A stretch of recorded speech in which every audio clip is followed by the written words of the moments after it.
Hoje à noite quero ler o texto do meu novo livro. Você encontra isso em Josué 24:15. Escolham hoje a quem vocês servirão, se aos deuses que seu pai serviu na região além do rio, ou aos deuses dos amorreus, em cuja terra vocês moram. Mas quanto a mim e a minha casa, serviremos ao Senhor. Quanto a mim e a minha casa, serviremos ao Senhor. Ele fez uma escolha. Ora, Josué liderou o povo de Israel após a morte de Moisés. Ele era um grande general. E agora, no final de sua vida, ele reuniu todo o povo em Siquém. Agora, Siquém ficava entre duas montanhas. Uma era a montanha da lei, e a outra era outra montanha. E entre essas duas montanhas, eles se reuniram. Agora, a história de Israel sempre teve altos e baixos. Por algum tempo eles serviam ao Senhor e depois voltavam aos seus velhos hábitos e voltavam aos seus antigos ídolos. E nesse caso foi Baal. E ele estava dizendo a eles: vocês precisam fazer uma escolha entre Baal e Deus. Qual será? Em quem você vai votar? Sabe, temos provérbios antigos, creio que existam no norte da Flórida. Aquele que hesita está perdido. A procrastinação é o ladrão do tempo. Um ponto no tempo salva 9. Um pássaro na mão vale mais do que 2 no mato. Agora eles tomavam decisões e votavam independentemente do custo, por causa do que eles acreditavam. E Josué disse: estou reunindo minha família e vamos votar em Deus. Vamos servir ao Deus vivo e verdadeiro. Exteriormente, os seguidores de Deus, mas no fundo de seus corações eram idólatras. E Josué diz que essa condição não pode continuar. Você deve decidir se vai adorar esses ídolos ou se vai adorar o Deus vivo. E eles precisam decidir imediatamente. Esse foi o dia da eleição de Israel, o dia da decisão de Israel. Eles devem ser registrados a favor de Deus ou contra ele. E você deve decidir esta noite. Há centenas de pessoas aqui esta noite que precisam decidir esta noite. E sua decisão esta noite, sim ou não, decidirá onde você estará daqui a 100 anos. Porque como você vê, somente um Deus pode ocupar o trono do seu coração. As Escrituras dizem que o primeiro mandamento é: não terás outros deuses diante de mim. Eu, o Senhor, o Deus de vocês, sou um Deus ciumento. Hoje temos idolatria de maneiras sutis. Nossos atores e atrizes e acadêmicos, muitas vezes e até mesmo atletas, podem facilmente e sutilmente se tornar nossos deuses. Richard Phelps escreveu na revista Time, em setembro, sobre a morte de superastros do esporte por uso de cocaína. Ele disse que o problema é que os americanos tendem a pensar nos atletas como seres divinos. E às vezes isso é verdade. Exageramos demais com alguns dos jovens jogadores, e esses jovens às vezes simplesmente não aguentam e acabam se quebrando, porque é preciso ter experiência e maturidade para aceitar todo o dinheiro e toda a fama tão repentinamente em uma idade tão jovem. E Paulo ensinou que um cristão é alguém que se voltou para Deus, deixando os ídolos para servir ao Deus vivo e verdadeiro. Mas, independentemente do que o povo fizesse, Josué disse: quanto a mim e a minha casa, serviremos ao Senhor. Não me importa se toda a equipe se voltar contra Deus. Não me importa que todos vocês se voltem para a idolatria. Minha casa e eu serviremos ao Deus vivo e verdadeiro. Você já disse isso alguma vez? Você já disse: vou servir a Cristo, não importa o que meus colegas pensem, o que meus colegas de classe pensem, o que as pessoas com quem trabalho pensem ou meus vizinhos pensem. Robert Browning exclamou: há 100 anos que o negócio da vida é feito de escolhas terríveis. E temos que fazer algumas dessas escolhas em nossa vida. Adam teve que fazer essa escolha. Ele iria construir seu mundo com Deus e ter paz e justiça no mundo? Ou será que ele decidiu seguir seu próprio caminho e dar ouvidos ao diabo e desviou o mundo inteiro? O jovem rico veio a Jesus querendo encontrar ajuda espiritual e Jesus disse: tudo bem, você gostaria de ter a vida eterna? Ou o jovem rico disse: o que devo fazer para herdar a vida eterna? E Jesus disse: se você quer a vida eterna, faça isso e isso e isso e isso. O jovem rico foi embora triste porque não podia pagar o preço e Jesus não quis negociar com ele. Cada pessoa que já viveu tem que fazer a mesma escolha. Qual é a melhor para você? Agora, primeiro precisamos escolher dois modos de vida, entre dois modos. O profeta Jeremias escreveu: assim diz o Senhor, eis que ponho diante de vocês o caminho da vida e o caminho da morte. Em que estrada você está? Jesus Cristo disse: eu sou o caminho. Eu sou o caminho, venha a Cristo. Ele dará a você uma nova força, um novo poder, uma nova alegria, uma nova paz e um novo propósito de vida. Há um caminho que ao homem parece direito, diz a Bíblia, mas o fim dele são os caminhos da morte. A estrada em que você está parece correta. O caminho que você escolheu parece correto. Parece muito bom. Aquele negócio em que você está, aquela escola em que você está parece tão bom. Mas um dia desses, a menos que esteja comprometido com Cristo e com a vontade de Deus, você logo descobrirá que está no caminho errado. Algumas pessoas dizem: bem, se eu seguir minha consciência, isso não é suficiente? Não, porque sua consciência pode estar morta. Muitas pessoas têm a consciência morta. Mas quando você vem a Jesus Cristo, Ele ressensibiliza a consciência.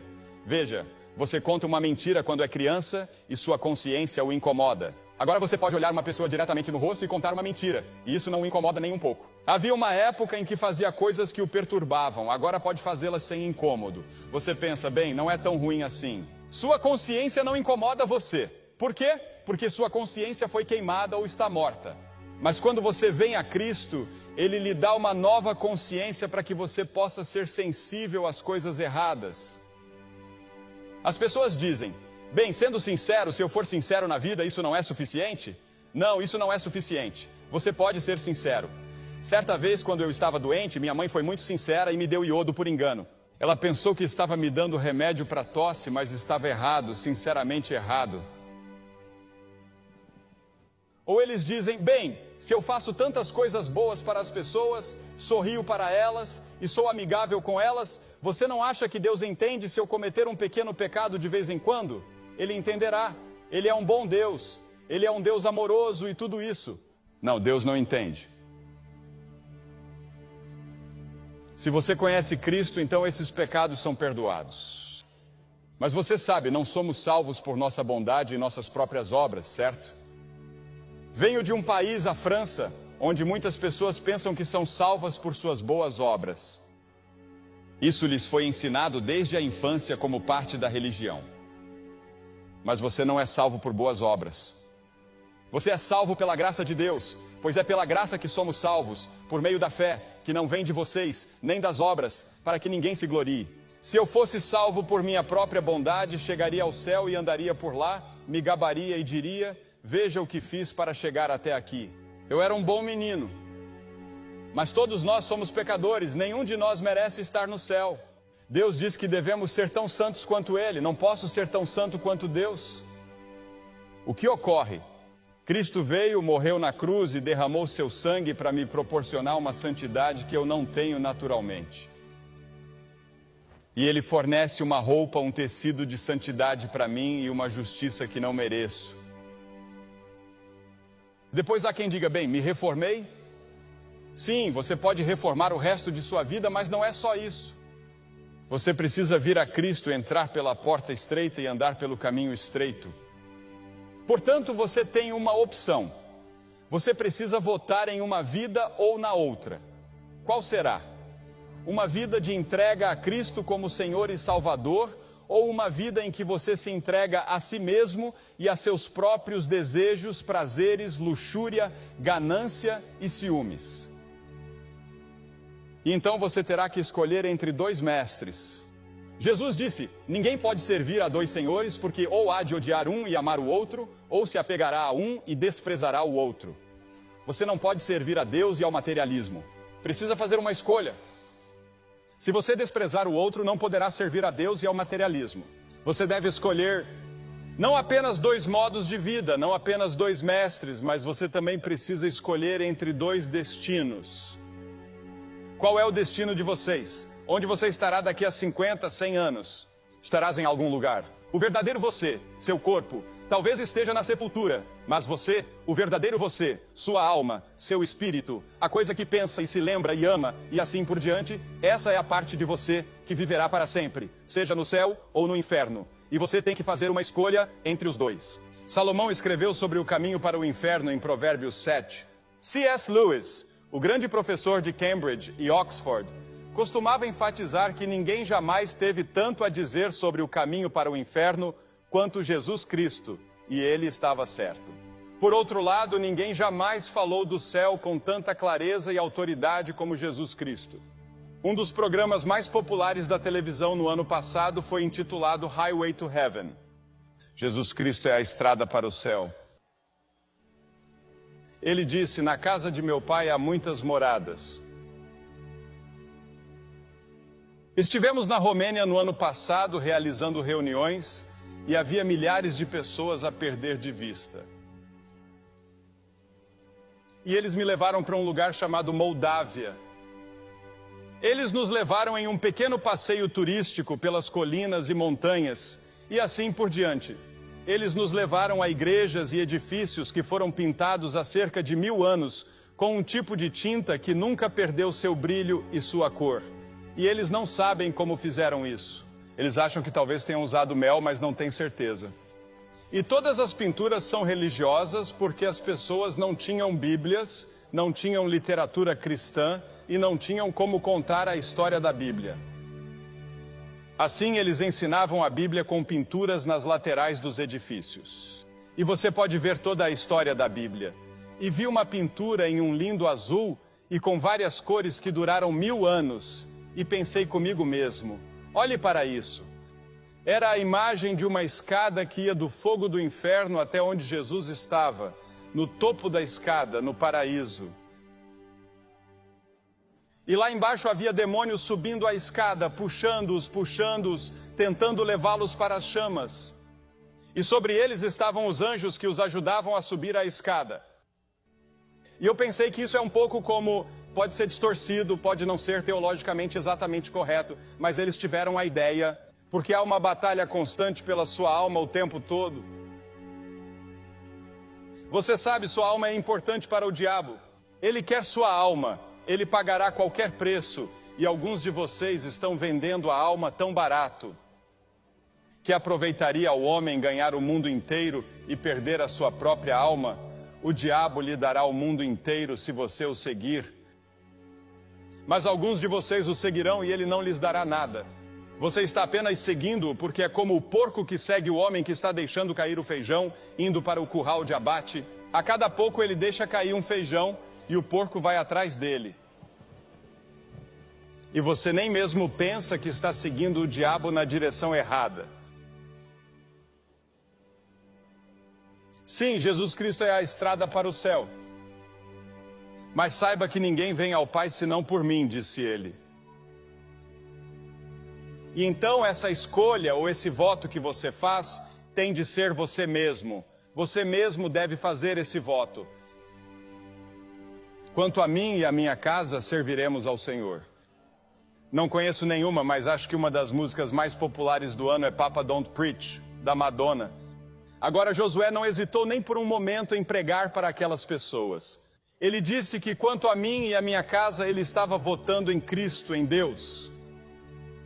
Ele sabia que não poderia escolher as tribos de Israel. Eles devem escolher por si mesmos. Ele teve que escolher por si mesmo. O homem é um ser social. No entanto, há um santuário interno dentro de nós, onde nos retiramos de toda a comunhão, de todas as influências. Há uma arena solitária nas profundezas de seu coração, onde a maior batalha da vida deve ser travada sozinho. Você não pode decidir sobre Cristo. Nem seus pais, nem a igreja podem decidir por você. Seus amigos não podem fazer isso por você. Sua namorada, seu namorado não pode ir para você. Você precisa fazer isso sozinho. Você deve assumir o compromisso. Uma das músicas mais populares, de acordo com a Billboard, chama-se Lonely Alone, e isso é verdade. Solitário e sozinho? E isso está nessa parte de você. E quando você votou, você mesmo teve que dar seu próprio voto. Moisés disse: chamo o céu e a terra para registrar neste dia o que eu disse diante de vocês. Vida e morte, bênção e maldição. Portanto, escolham a vida. Você escolhe a vida para que você e sua semente possam viver. Isso afeta as gerações futuras. Isso afeta seus filhos e seus netos. Uma decisão que meus avós tomaram anos atrás afeta a minha vida hoje. Lemos que uma geração antes Moisés havia escolhido Cristo. E o escritor de Hebreus relata como Moisés, considerando o opróbrio de Cristo, tinha mais riquezas do que todos os tesouros do Egito. Ele poderia ter sido o chefe de comando dos exércitos do Egito ou o faraó. Toda a educação e toda a riqueza do Egito eram dele. Ele deu as costas a tudo isso para sofrer com o povo de Deus. Ele escolheu Deus. Quem você está escolhendo? Em quem você está votando? Escolhendo antes sofrer a aflição com o povo de Deus do que desfrutar os prazeres do pecado por um tempo. Ah, sim, o pecado dá prazer por um curto período, mas logo acaba. A ressaca chega e não há nada que você possa fazer a respeito. Você estará lá, escolha Cristo e você nunca terá uma ressaca, a não ser alegria e paz para sempre. Isso não significa que Ele livrará você de todas as suas dificuldades, problemas e provações, porque isso não terá fim, mas podem ser diferentes. Deus os permite, isso faz parte do nosso processo de amadurecimento, é assim que Deus nos treina, mas no fundo há um rio profundo de alegria e paz em meio à vida que você está vivendo. Agora você não pode mudar seu passado, mas pode determinar seu destino decidindo-se por Cristo. Mas Cristo pode mudar seu passado. Ele morreu na cruz para que todos os pecados que você já cometeu, todas as coisas que você já fez de errado, sejam perdoados. Quando Deus perdoa, significa mais do que nós entendemos. Ele se refere à justificação. Isso significa que é como se você nunca tivesse cometido nenhum pecado. Esse é o poder do sangue de Cristo sobre o qual o ouvimos cantar há pouco. Sei que meus pecados estão sob o sangue. E a escolha envolve um preço.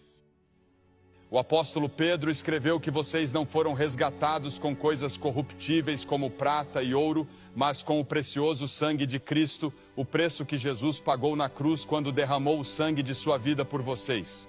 Martinho Lutero disse certa vez que era o fundador, suponho, da Reforma, e o fundador, poderíamos dizer, quase um dos fundadores do protestantismo e certamente das igrejas luteranas.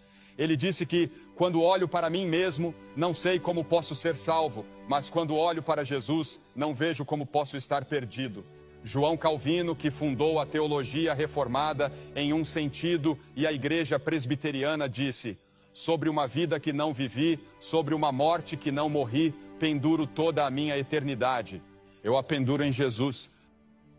John Wesley, o fundador do metodismo, quando estava morrendo, disse: minha mente está quase acabando. Lembro-me apenas de duas coisas. Sou um grande pecador, mas Jesus é um grande Salvador. Cristo é um grande Salvador. O que precisa fazer? Arrependa-se de seus pecados. Isso significa estar disposto a mudar seu modo de vida. Talvez você não tenha poder para fazer isso. Talvez você não tenha força para abandonar alguns dos hábitos que sabe que são errados. Talvez você não tenha poder para se apaixonar novamente por sua esposa. Talvez você não tenha poder para mudar toda a sua vida que você sabe que precisa ser mudada. Mas se você se render a Cristo, Ele lhe dará o poder. Você diz: bem, Billy, não sei mais o que fazer, fui batizado, entrei para a igreja e assim por diante, mas não tenho realmente paz, alegria e poder em minha vida. Tudo isso de que você está falando, como faço para obtê-lo? Se você não tem certeza de que está pronto para encontrar Deus, se não tem certeza de que vai para o céu, e se não tem certeza de que seus pecados estão perdoados, venha e certifique-se disso esta noite. Acredito que nenhum de vocês está aqui por acaso esta noite. Acredito que você está aqui nesta noite em particular, porque esta é a noite em que você deve encontrar Deus de uma nova maneira e recebê-lo em seu coração. E essa é uma decisão urgente, pois adiar torna a decisão certa mais difícil. A indecisão em si é uma escolha. Não decidir é decidir não decidir. Se você tem uma passagem para um voo para Atlanta hoje à noite e não consegue decidir se vai ou não, se esperar até o horário de partida, a escolha já terá sido feita. O avião vai decolar sem você. As decisões são tomadas, quer você as tome ou não. O tempo decide se você não o fará. E o tempo sempre decide contra você. Joel disse: coloque você na foice, pois a colheita está madura. Venham vocês, multidões, multidões, para o vale da decisão, pois o dia do Senhor está próximo no vale da decisão. Agora é o tempo aceito, diz a Bíblia. Venha agora enquanto você pode. Você pode não ter uma chance amanhã. Hoje é o dia de você votar totalmente em Cristo. Sir Walter Scott, a mais importante das 3 letras do idioma inglês, ele disse que eram N-O-W. Ora, Bartimeu era um homem cego. Jesus estava passando por sua cidade, a pequena cidade de Jericó, e ele era cego. E teve um momento em que clamou e disse: Jesus, tem misericórdia de mim. Jesus, filho de Davi, tem misericórdia de mim. E as Escrituras dizem que alguém lhe disse que era Jesus, que Jesus de Nazaré estava passando. Ele aproveitou aquele momento. Acredito que toda essa cruzada foi planejada, orada e organizada. E fomos trazidos aqui talvez só para você. Quando cheguei aqui, eu disse às pessoas que achava que tínhamos vindo para Tallahassee por causa de uma pessoa. Não sei quem é essa pessoa, mas você pode ser a pessoa e valeria a pena todo o esforço para você, porque veja bem, Cristo teria morrido na cruz se não houvesse ninguém além de você. Nos penhascos escarpados e castigados pelas ondas da costa oeste da Escócia, um homem estava coletando os ovos das aves marinhas que fazem seus ninhos. Ele havia sido descido do topo do penhasco por uma corda até a borda onde estavam os ninhos. Mas em um momento de descuido, ele deixou a corda escapar de sua mão. Ele sabia que o primeiro balanço da corda seria sua única chance e com todas as forças de seu corpo e mente, pulou para a corda. Ele a aproveitou e foi salvo. A corda está balançando em sua direção, a corda da salvação da cruz e do túmulo vazio. Deus está dizendo: aproveite. A Bíblia diz: chegará um dia em que me invocarão, mas eu não responderei. Eles me buscarão de madrugada, mas não me acharão, porque odiaram o conhecimento e não escolheram o temor do Senhor. Chegará um dia em que você clamará a Deus, mas será tarde demais. Vem agora. Talvez nunca mais haja algo assim em sua vida em Tallahassee. Nunca mais quando você estiver tão perto do reino de Deus. Vou pedir a você que faça algo que vimos várias centenas de pessoas fazerem nos últimos 2 dias. Vou pedir a você que se levante de seu assento, venha e fique de pé em frente a esta plataforma e diga: ao vir, entrego meu coração a Jesus Cristo. Quero ter certeza que estou pronto para encontrar Deus. No primeiro dia em que estivemos aqui, veio a esposa de um pastor. Vieram pessoas do coral, veio um contínuo. E Deus está falando com você. Você pode ser o melhor cristão da cidade, pelo que as pessoas pensam, mas no fundo você sabe que não é. Você precisa se render a Cristo e fazer dele o Senhor e Salvador de sua vida. Por que peço que você se apresente? Porque cada pessoa que Jesus chamou no Novo Testamento, ele chamou publicamente. Ele disse: se você não estiver disposto a me reconhecer diante dos homens, eu não o reconhecerei diante de meu Pai que está nos céus. Ele morreu na cruz publicamente por você. Agora você deve vir publicamente e dizer sim a Ele. Vou pedir a todos que estejam em atitude de oração quando vocês se levantarem e vierem. Homens, mulheres, jovens, votem hoje à noite e votem.